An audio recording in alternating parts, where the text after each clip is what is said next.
As we gather here, the newest and youngest of the old guard at Middlesex, I can't help but believe that the numbers of us that are here this year and this off year is due in part to the sudden loss of Chris last year, just out of the blue.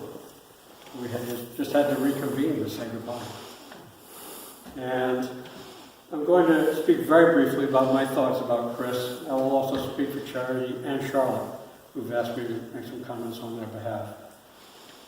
And Charity is very sorry. They had planned to come right up to the last minute, but she had recent shoulder surgery and just was not in shape to make the trip, and her surgeon said, "You're not in shape to make the trip." About Chris. One could simply not even make up a reason not to like him. He was both a character and a humorous, self-affirming caricature. Dog, Le Chien. Earnest, intense, loyal, caring, humble, diplomatic, and polite to a fault. Even his voice and cadence were unique and memorable, and I can still hear his voice clearly, and his laugh. Nothing came easily for Chris, who had, according to Charity, a learning disability. I recall a photo of Chris with his head up against either a grinding wheel or an anvil. It captured his sense of having to tough it out, to grind his way through any circumstance that he encountered, but without losing any of his endearing traits along the way. It also captured his humor, of course, that photograph. Dave Peabody, when we first learned of Chris's death, captured Chris's essence in saying, "I've never known anyone like him. Always upbeat and positive, even in the face of setbacks. Always kind to everyone. Always interested in your story, not his. And genuinely so." Someone wrote in the obituary that he was the last of the true gentlemen, and that was spot on. Chris found comfort in upholding the standards, be they about tweed jackets or ethics. He who always addressed us gentlemen was the very definition of that term. I'm so sad that he is gone. Those were David's comments. Chris enjoyed being familiar with multiple generations of so many families and how they were all interweaved through time. For example, he always made a point of stopping to say hello to my son Robert when they were both on campus here at school. Both attended Rollins as well. And my son Robert always appreciated his effort to seek him out and enjoyed those chats. And I really wish that I'd had more chats with Chris over the years.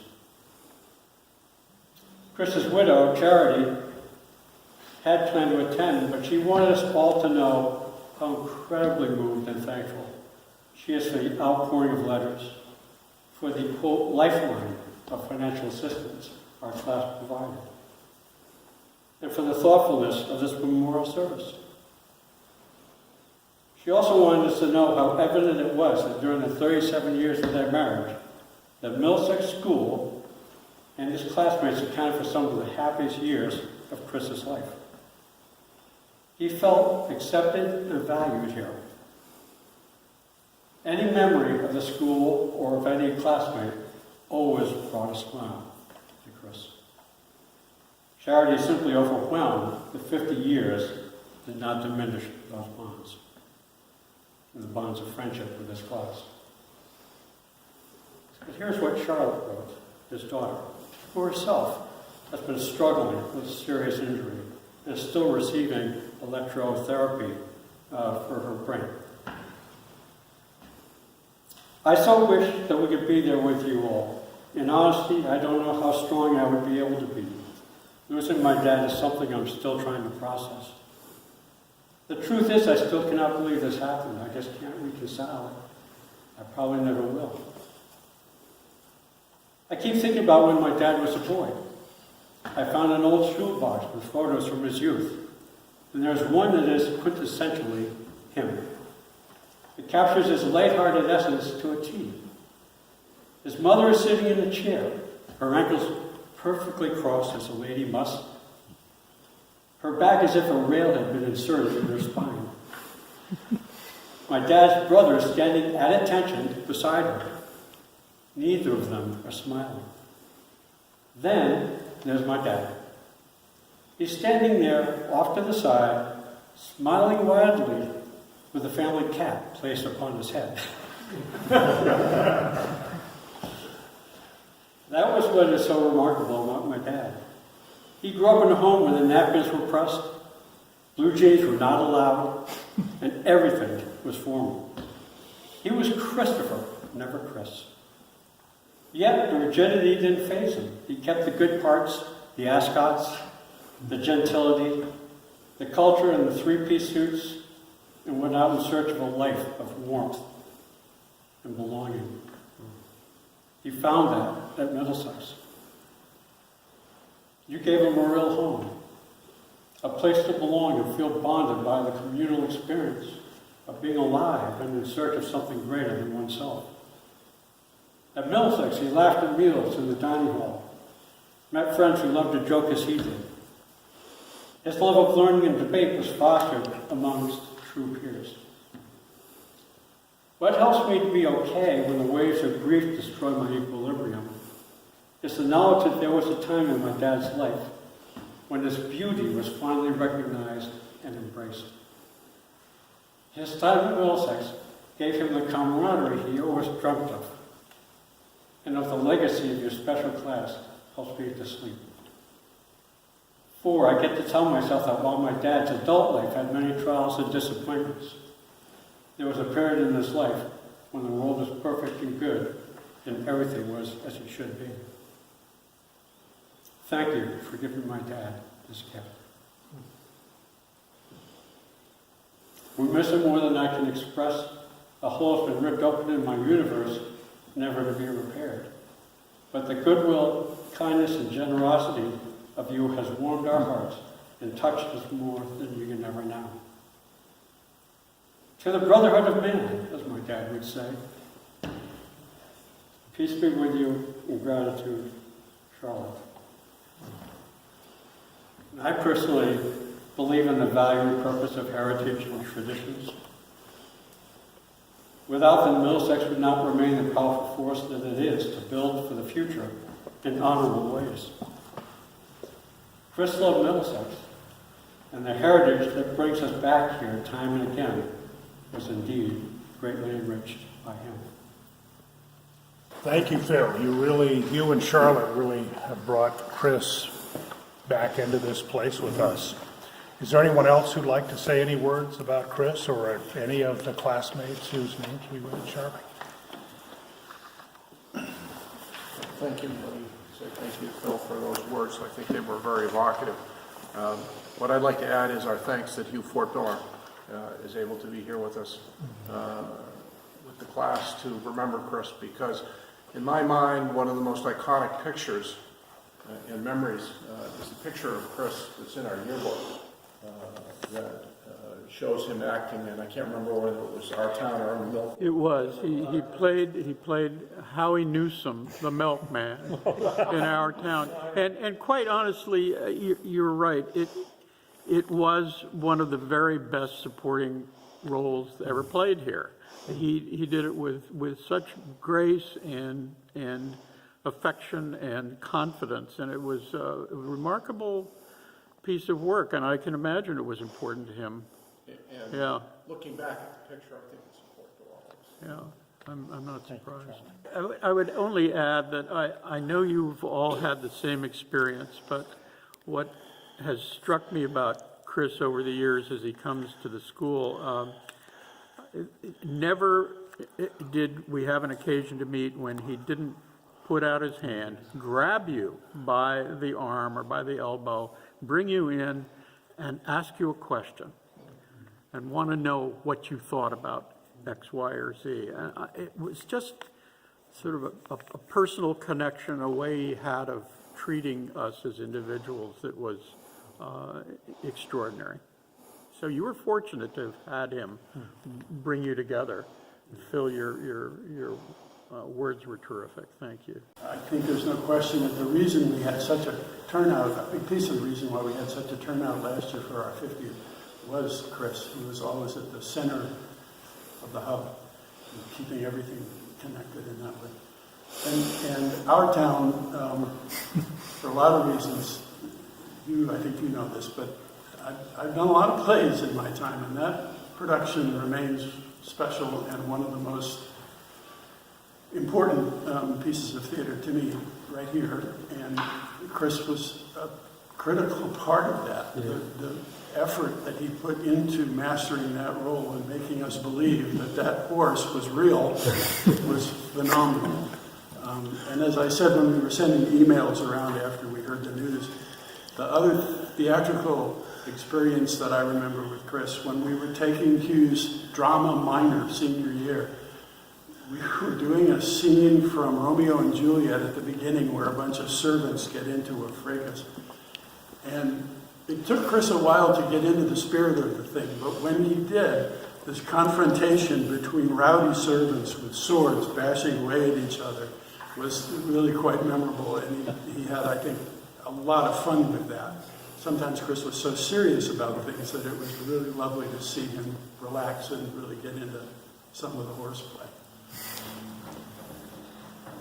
Yeah. That was well narrated by the narrator in our town. And a number of cast members here, John and Bill and you, and goodness, yes, so many. Well, at this time, I'll ask Christopher to give the closing reflection.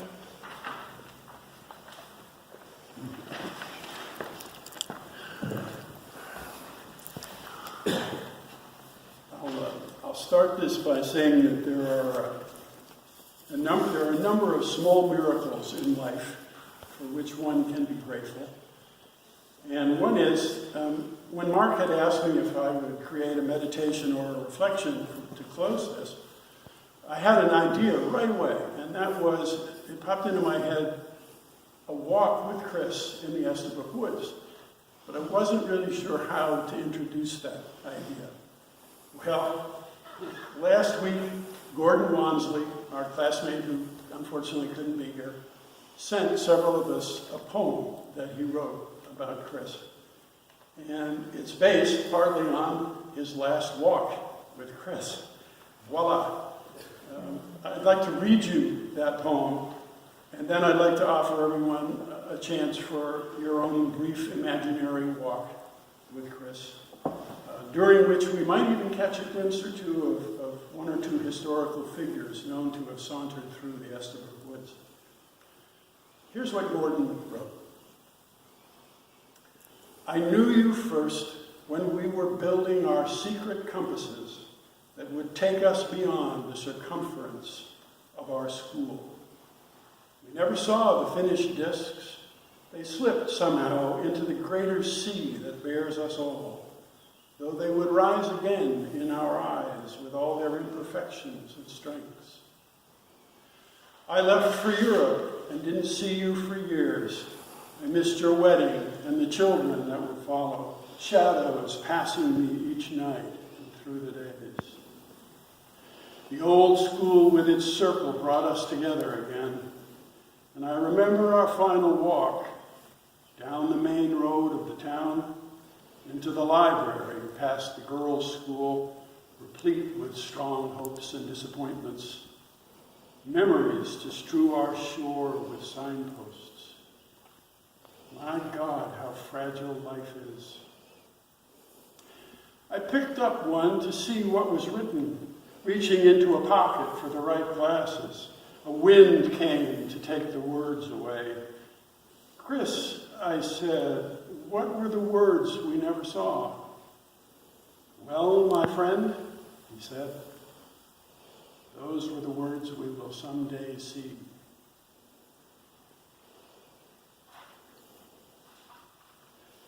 So I'd like to invite you now to, in your imagination, take a short walk in the woods, and you can treat this as a reflection with your eyes open or a meditation with your eyes closed, whatever you prefer, whatever works for you. anybody hasn't walked in the woods here, just pick woods that you know and like, sit back and relax and picture a beautiful sunny day, just the perfect temperature.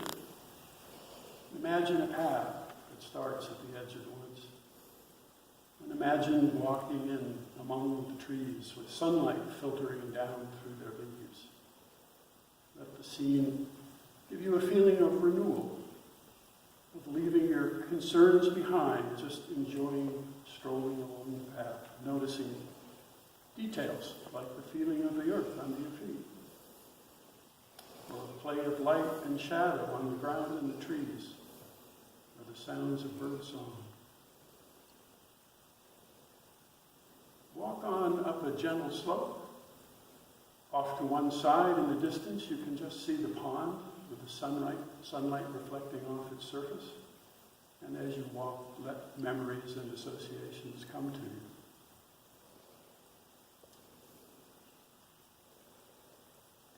Strolling on a bit, notice that up ahead there's a clearing.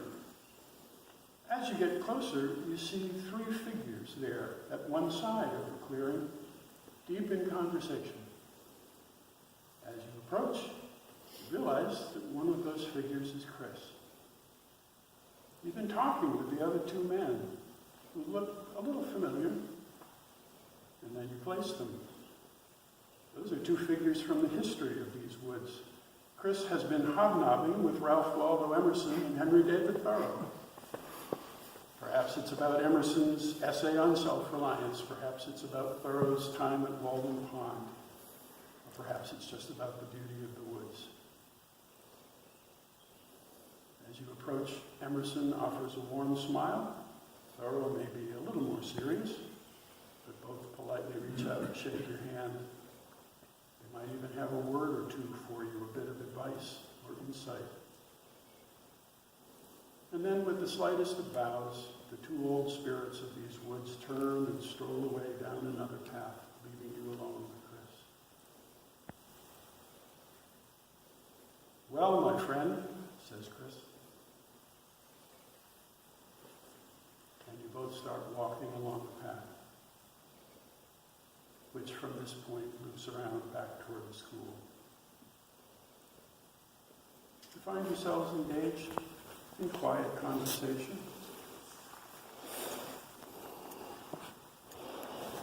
Maybe you ask what he was talking about with Emerson and Thoreau.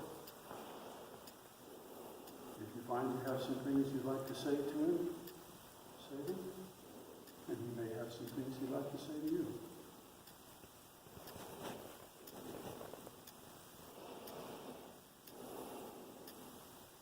Pause if you like, somewhere a little extra sunlight comes onto the path. You might even find yourself joined by other members of this class whom we've lost over the years. If you feel there's more conversation to share, do that, or just share silence.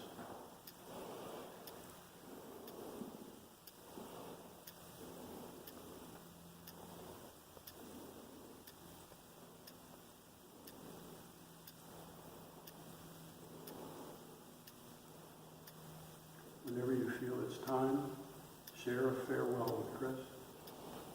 And at the right moment, turn and walk on by yourself back onto the campus. When you're ready, bring yourself gently back into this space. If you've been meditating with your eyes closed, when you're ready, open them and return to the present moment.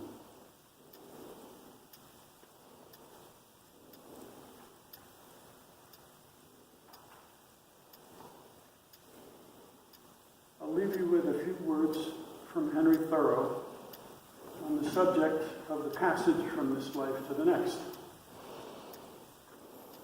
This stream of events, which we consent to call actual, and that other, mightier stream, which alone carries us with it. What makes the difference? On the one, our bodies float, and we have sympathy with it through them. On the other, our spirits. We are ever dying to one world and being born into another, one world at a time. I shall leave this world without regret. It is better some things should end. Ask of me, as the end draws nigh, whether I have made my peace with God. And I shall reply, I did not know that we had ever quarreled.